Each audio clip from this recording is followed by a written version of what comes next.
আমরা দেখেছি যে রাষ্ট্রপতির অপসারণ আওয়ামী লীগ জাতীয় পার্টিকে নিষেধাজ্ঞার একটি দাবি উঠেছিল ছাত্রদের পক্ষ থেকে, কিন্তু রাষ্ট্রপতির অপসারণ আওয়ামী লীগ এবং জাতীয় পার্টি এই নিষেধাজ্ঞা জাতীয় পার্টি এবং আওয়ামী লীগকে, এই তিনটি দাবি কিন্তু এখন পর্যন্ত পূরণ হয়নি। এর মধ্যে আমরা দেখেছিলাম রাষ্ট্রপতি নিয়ে যখন বিএনপি বিরোধিতা করেছিল যাতে পদত্যাগ না করানো হয় এবং সংবিধান সংকট না তৈরি করা হয়, এরপরে দেখলাম যে নির্বাচন কমিশনের জন্য সার্চ কমিটি গঠন করা হয়েছে।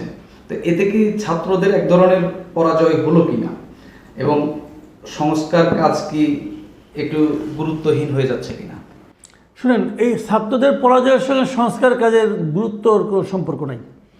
কারণ সংস্কার কাজের সঙ্গে ছাত্রদের কোনো ইনভলভমেন্টই নাই। ছাত্রদের কিছু কিছু দাবি হয়তো মানা হচ্ছে না, এটাকে আমি ঠিক পরাজয় বলবো না। রাজনীতির ক্ষেত্রে এটা অনেক সময় হয় আপনার একটু পিছিয়ে যাওয়া, একটু এগিয়ে যাওয়া, এটা আর কি। ছাত্ররা যা চাবে সবই পাবে তা তো না। কাজে তারা যা চেয়েছিল সেখানে কিছু কিছু জিনিস হয়তো অন্য দল পছন্দ করছে না, একটা বিরোধ তৈরি হচ্ছে। এই বিরোধ নিরসনের জন্য ছাত্ররা উদ্যোগও নিয়েছে। সেই উদ্যোগের ফল কী হবে এটা পরে দেখা যাবে। তবে আপাত দৃষ্টিতে ছাত্রদের এই দাবিগুলো অর্জিত হচ্ছে না বলে মনে হচ্ছে। এখন এটাকে আপনি পরাজয় হিসেবে উল্লেখ করতে পারেন, আবার নাও করতে পারেন, কিন্তু আমি এটাকে পরস্পরের বিরোধ হিসেবে উল্লেখ করতে চাই না। এই কারণে আমাদের সামনের দিনের যে নির্বাচন যেটা আমরা চাই, যে সংস্কার আমরা চাই, সেই দুটো পাওয়ার ক্ষেত্রে ছাত্রদের সঙ্গে প্রধান রাজনৈতিক দলগুলোর বিরোধপূর্ণ অবস্থাটা অনুকূল নয়। এটা থাকাটা আমাদের জন্য অসুবিধা। আমরা চাই না যে এই সমস্ত ঝগড়াঝাটির কারণে আমাদের মূল লক্ষ্যটা ব্যাহত হোক। যেহেতু আমরা একটা সংস্কার এবং ইলেকশন নিয়ে ভাবছি, সেটার স্বার্থে আমি মনে করি এই সমস্ত ছোটোখাটো বিরোধ ভুলে যাওয়া উচিত।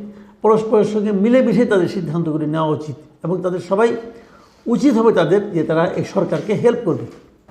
উপদেষ্টা নাহিদ সম্প্রতি বলেছেন যে যে কোনো নির্বাচনের আগে বিশ্ববিদ্যালয়ে যে ছাত্র সংসদগুলো রয়েছে সেগুলোর নির্বাচন হতে হবে। বৈষম্য বিরোধী ছাত্র আন্দোলন নিজেদের কমিটি গঠন করছে এবং ক্যাম্পাসগুলোতে তারা কার্যক্রম চালিয়ে যাচ্ছে। তারাই আবার ছাত্র রাজনীতি বন্ধের দাবি তুলছে। সরকারেও তাদের প্রতিনিধি রয়েছে।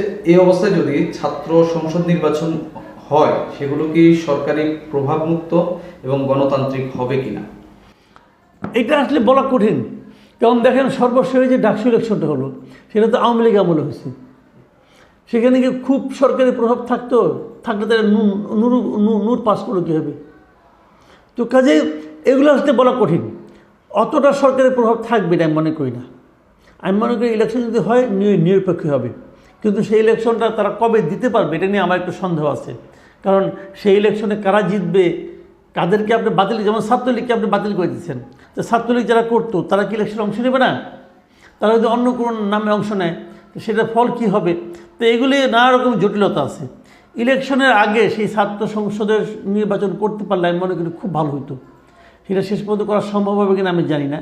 তবে যেহেতু উপদেষ্টা নাহিদ বলেছেন, অতএব আমি এটা আশা করতে চাই যে এটা তারা করবে এবং সেটা যেন আমি চাইব যে সবাই যেন সেই নির্বাচনে অংশ নিতে পারে এবং সবাই যেন সমান সুযোগ থাকে। প্রশাসন অথবা বিশ্ববিদ্যালয় প্রশাসন অথবা পুলিশ প্রশাসন এরা যেন বিশেষ কোনো একটা ছাত্র সংগঠনের পক্ষ নিয়ে নির্বাচনে না নামে, এটার দিকে সবসময় সবার খেয়াল রাখতে হবে এবং এটা যেন সংঘাতপূর্ণ না হয়। এখানে তারা যদি সংঘাতকে এড়াতে না পারে তাহলে জাতীয় নির্বাচনে যায় কী করবে? আমি মনে করি এটা তাদের জন্য একটা জরুরি পরীক্ষা হবে।